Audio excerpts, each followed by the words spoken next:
আমি এই ছবিটা দেখতে চাচ্ছিলাম, যদিও আমার মনে হচ্ছে মেয়েটার এক্সপ্রেশন ঠিক আছে এবং ছেলেটা অনেক এফোর্ট দিয়েছে। হ্যাঁ, Moment wise, this is a brilliant moment. পরের ধাপটা ছিল অনলাইনে। সবচেয়ে সুন্দর জায়গা on planet Earth I feel it. আমাদের হানিমুন স্পট তো already. So I just saw Maldives.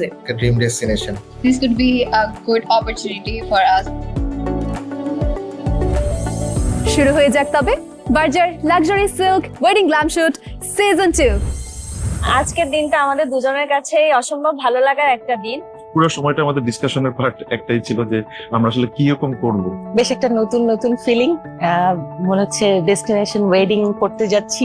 Berger luxury silk wedding glam shoot season 2 তে আসতে পেরে আসলে আমরা অনেক এক্সাইটেড। তাদেরকে সবসময় টিভিতে দেখেছি, বাট আমরা তাদেরকে এখন সামনাসামনি দেখবো, এর জন্য এক্সাইটেড।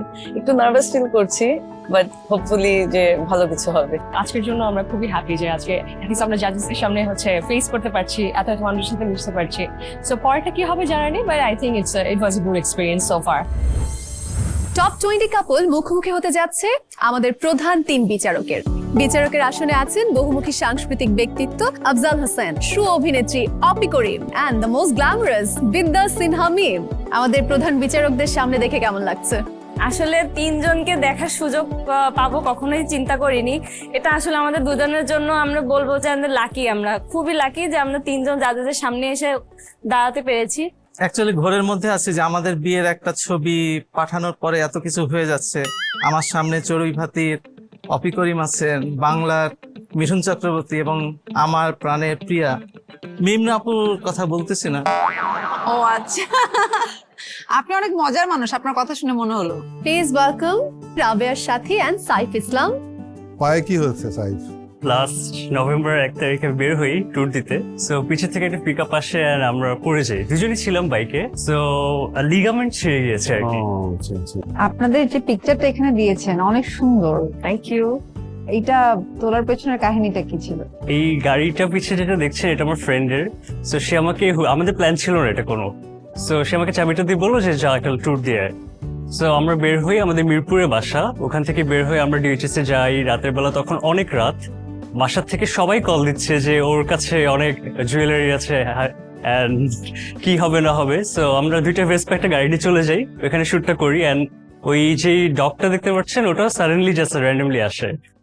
ডক্টর জন্য ছবিটা আসলে অনেক বেশি সুন্দর লাগছে। আসলে ওই মোমেন্টে এমন সারিয়ালি ক্রিয়েট হয়েছে, আমরা দুজনে খুব অ্যানিমেল লাভার। আর সেই দিন আমাদের সব প্রোগ্রাম শেষ হয়েছে, সব সেরেমনি শেষ, আমরা বাসায় যাবো, একটু রেস্ট করব। তার আগে it feels like just nature created it for us. সেই ডক্টর নিজেই এসেছে, আমরা ছবি তুলছি, ও ওখানে রয়েছে। So we just loved it. আমরা একটু শুনি না সম্পর্কের বা বিয়ের গল্প। আমাদের 10 বছরের রিলেশন ছিল। আমরা অ্যাডমিশন লাইফ থেকে আমরা পরিচিত 2014 সাল থেকে। তখন ওই আসলে ফার্স্ট আমাকে প্রপোজ করছিল। আসলে প্রপোজটা ছিল 14 ফেব্রুয়ারি 2014 সালে। তো আমাকে অ্যান্সার দিয়েছিল 28 ফেব্রুয়ারি। 14 দিন আমাকে হোল্ডিং এ রাখছিল। তার আগে 6 মাস কিন্তু কথা বলছি। ঈদের পরপর সে বলেছিল এমনি দেখা করবে। তখন কথাবার্তা চলছে। তখন যে বসুন্ধরা গ্রিন লাউঞ্জ যে রেস্টুরেন্ট আছে, ওটাকে পুরা সে আলাদা প্রাইভেট একটা রুম নিয়ে, মানে ইট ওয়াজ ভেরি, মানে আমি খুবই I wanted to make her feel special. আর ভাইয়া অনেক রোমান্টিক। হ্যাঁ, he is right, but he is very romantic. Exactly তাই। তো এরকম করলে যে কোনো মেয়ে পটে যাবে। He was on his knees, flowers, candles, মানে everything grand that you can imagine. But ওই তো ফার্স্ট টাইম ওর সাথে দেখা হয়েছিল, মানে something in told me that she is the one. Butterfly love at first sight বলতে পারেন। আমার প্রথম ইনকাম শুরু হয় বেসিক্যালি ওর মাধ্যমেও একটা আমাকে টিউশন ম্যানেজ করে দিয়েছিল। ওটাই বেসিক্যালি আমার প্রথম ইনকাম শুরু হয় আস্তে আস্তে।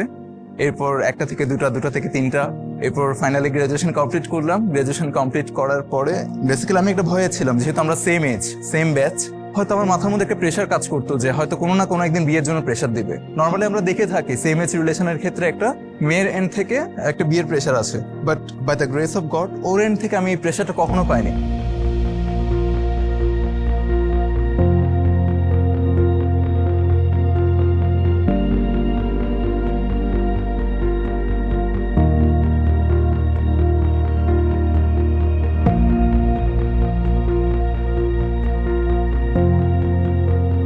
জবের প্রায় 4 বছর পরে গিয়ে এসে আমাকে বলে যে চল এবার আমরা বিয়ে করি। প্রায় সম্পর্কের 12 বছরের পর। তখন ভাবলাম যার সাথে এক যুগ কাটিয়ে দিতে পারলাম বিয়ে ছাড়া, তার সাথে বাকি জীবনটা অনায়াসে কাটিয়ে দেওয়া যায়। এই যে সম্পর্কের বিভিন্ন রকম শেডস, আমরা আজকে এই অনুষ্ঠানে যেই পার্টিসিপেন্টসরা এসেছেন প্রত্যেকের কাছেই আমরা এক এক রকম গল্প পেয়েছি এবং প্রত্যেকটা গল্প ইউনিক। প্রত্যেকটি প্রেম অসংখ্য গল্প, প্রত্যেকটি বিবাহ অসংখ্য গল্প। আপনাদের বিবাহের গল্প বা সম্পর্কের গল্পটা শুনি।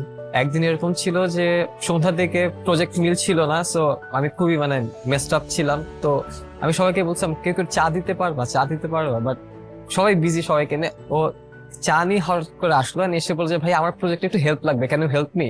তো তখন থেকে মনে হচ্ছিল যে ওকে সামথিং ইজ হ্যাপেনিং ম্যাজিক্যাল। সবাই তো আসলে বিয়ের কথা জানতে চায়, তো আমরাও সেম। আমি তখন মেডিকেল কলেজে সেকেন্ড ইয়ারে এবং ও ফার্স্ট ইয়ার। আমরা যে মেডিকেল কলেজে পড়ি সেই মেডিকেল কলেজে ক্লাস শুরুর আগে সবাই এক জায়গায় প্রথমে জড়ো হই, তারপরে আমরা ক্লাসে যাই। আমি অলওয়েজই লেট যেতাম, তো ও আমাকে সবার লাস্টে ঢুকতে দেখেছিল। এরপরে দেখলাম যে সে একটু আলাদা, তো আমার ফ্রেন্ডকে জিজ্ঞাসা করলাম, যার পাশে যে ফ্রেন্ড ছিল, যে আচ্ছা ওকে চিনিস কিনা। তো ও একটা নাম বললো, ফেসবুকে সার্চ করলাম, খুঁজে পেলাম। সো এরপর থেকে আসলে কথাবার্তা বলা শুরু এবং আস্তে আস্তে it turns into a relationship. এক একজনের গল্প এক এক রকম ছিল। যেমন কারো গল্প ছিল 30 বছরের একটা জার্নি। সো 30 বছর অনেক লং টাইম, তাই না? সো এই লং টাইমে তাদের যে খুনসুটি, তাদের লাইফের যে নানান রকম কাহিনী ওনারা শেয়ার করেছে, এগুলো অনেক এগুলো থেকে আসলে অনেক কিছু শেখা যায়। আমাদের স্টোরিটা আসলে 1995 এর। আমরা যখন স্টুডিওতে গেলাম ওনাদের সঙ্গে, আমাদের যে সেশনটা হলো, ওখানে গিয়ে দেখলাম যে সবাই একদম ইয়াং কাপল। একেবারে 3 মাস হয়েছে বিয়ে হয়েছে, 1 বছর হয়েছে বিয়ে হয়েছে, কিংবা 6 মাস তারা হানিমুনে যাবে, এরকম। তখন আমি লেফটেন্যান্ট ছিলাম। আপনারা জানেন আমাদের একটা শীতকালীন যৌথ প্রশিক্ষণ হয় এই ডিসেম্বরের দিকে আর কি। এই এক্সারসাইজটার পরে যখন আমরা গ্যারিসনে ব্যাক করি, তখন আমাদের একটা ফ্যামিলি গেট টুগেদার হয় সবসময়, কারণ প্রায় 2 মাস আমরা বাইরে থাকি, তো ফ্যামিলির থেকে ডিটাচ থাকি। তো ওই প্রোগ্রামে একটা কালচারাল প্রোগ্রাম ছিল, তো আমি আমার ওয়াইফকে তখন ওই গান গেতে দেখি ওই প্রোগ্রামে, স্টেজ পারফরমেন্স। আমি খেয়াল করেছি, কিন্তু আমি আসলে ওর পুরো চেহারাটা দেখিনি, কারণ সব জুনিয়র অফিসাররা প্রোগ্রামের শেষে স্টেজের সামনে এসে নাচানাচি করে, এটা আর্মির একটা ট্র্যাডিশন। তো অনেক বেশি হাত পা ছোড়াছুড়ি করে একজন খুব নাচছিল, যার শার্টের বাটনস খুলে যাচ্ছিল। তো আমরা সব বাকি যারা আমরা মেয়েরা ছিলাম, অফিসারদের মেয়েরা, আমরা পাশ থেকে দেখে হাসছিলাম যে এই লোকটা নাচতে নাচতে শার্ট খুলে যাচ্ছে, মানে এরকম আর কি। এটাই আমাদের ফার্স্ট দেখা। আমি ভালো করে স্পষ্টভাবে তার চেহারা দেখিনি, জাস্ট অবয়বটা দেখেছিলাম। আর এই তো ও আমাকে গান গেতে দেখেছিল। ও আসলে আমাকে ফোন দেওয়ার পর আসলে আমাকে রাজি করানোর দায়িত্বটা ও নিয়ে নেয়। তো আমি আসলে ওকে প্রায়ই বলতাম, আমি ওর ফেসবুক স্ক্রল করতাম, দেখতাম যে ও আসলে ওর একটু চা কফি খেতে আসলে সব জানিয়ে দেয়। হ্যাঁ, তো আমি ওকে প্রায় ফোনে একটু কনভিন্স করার ট্রাই করতাম যে আমি থাকতাম রংপুরে, আমি রংপুর মেডিকেলে ছিলাম, ও টাঙ্গাইল মেডিকেলে ছিল, টাঙ্গাইলে থাকতাম। যাই হোক অনেক কিছু বলে ওকে বলতাম যে আমি শুধু 1 কাপ চা খেতে চাই তোমার সাথে আর কি। আমাদের প্রপোজালটা অফিসিয়াল প্রপোজাল টাইপের কিছু হয় নাই। ওর প্রপোজালটা এরকম ছিল যে আমাকে বিয়ে করতে হবে না, ফ্যামিলি কি ডিসিশন নিচ্ছে রাজি হইতে হবে না, কিন্তু আমার সাথে 1 কাপ চা খেয়ে দেখো যে সারা জীবন আমাকে চা খাওয়ার সঙ্গী করা যায় কিনা। এবার দেখা যাক দুজনের মধ্যে আন্ডারস্ট্যান্ডিং কতটা ভালো, কে কাকে কতটা ভালো চেনেন। আমি কিছু প্রশ্ন করব, দেখা যাক দুজনের উত্তর মেলে কিনা। নাফিসের প্রিয় রং কি? লেখা হয়ে গেছে গ্রে। ওয়াও, ওকে। প্রিয় পোশাক কি? শাড়ি। 2টো খাম আছে, যে কোনো একজন আসবেন, একটি তুলে নেবেন, সেখানে যে কোনো একটি টাস্ক থাকবে, যিনি তুলবেন সেটি অভিনয় করে দেখাতে হবে, আর অপরজনকে অনুমান করে নিতে হবে। ওনাকে দেখানো যাবে না কিন্তু। ওকে,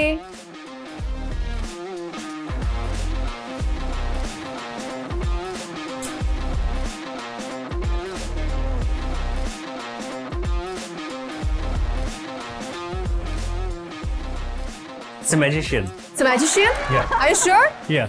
It is a magician and you are a good magician. At least actingটা তেমন করেছেন। আকাশ এসে মিমকে প্রপোজ করুন। আপনি তো প্রথম 14 ফেব্রুয়ারিতে তিমাকে প্রপোজ করেছিলেন। ছিল না। জান আকাশ, মিম রেডি। এরকম রেডি পাওয়া যায় না কিন্তু। এটা গোলাপ ফুল। ও ওই প্রপোজ করার আগে পিছনে তাকিয়ে নেন একবার। দিন শেষে বাড়ি যেতে হবে কিন্তু। আমি তোমাকে খুবই ভালোবাসি, আমি তোমার সাথে সারা জীবন থাকতে চাই, তুমি কি আমাকে গ্রহণ করবে? সেম কথা, কোনো ইম্প্রোভাইজেশন নাই। অপি করিম, আমরা একটা ছোট একটা নাটক দেখে ফেলি যে আপনি ছবি তুলবেন, উনি পোজ দেবে, তাহলে আমি সারাক্ষণ বকা খেতে থাকবো। এটাই শুনতে চাই, যতক্ষণ পর্যন্ত মানে ওর মনে হয় পারফেক্ট ছবি না আসছে ততক্ষণ কিন্তু আমি বকা খেতে থাকবো। 3, 2, 1, 0 অ্যাকশন। এইদিকে দাঁড়াও, এদিকে লাইট নাই, এদিকে দাঁড়াও। এই লাইটের অপোজিটে দাঁড়াইতে হবে, এদিকে আসো। তোমার ফেসে লাইট পড়ছে না, আবার অন্ধকারের মধ্যে দাঁড়াইলা। এবার ঠিক আছে? হ্যাঁ এবার ঠিক আছে। এটা কি সিরিয়াল নাম না ক্যারেক্টার? ক্যারেক্টার, আচ্ছা ঠিক আছে। টাকা, টাকা পয়সা বেশি না টাকা পয়সা চলে যায়? পকেট, আচ্ছা নিয়ে যায়, পকেট মার। দারুণ, খুবই শর্ট টাইমে। খুবই, হ্যাঁ আপনাদের আন্ডারস্ট্যান্ডিং একটু বেশি ভালো। আমি তো ভেবেছিলাম হচ্ছে গিয়ে যে গিয়ে পকেট থেকে আসলে মনে হয় মানিব্যাগটা নিয়ে যাবে।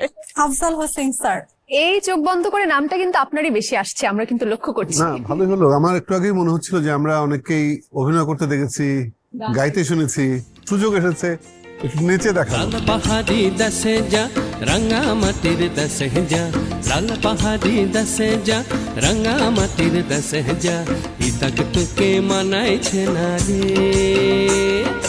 একেবারে মানাইছে না রে।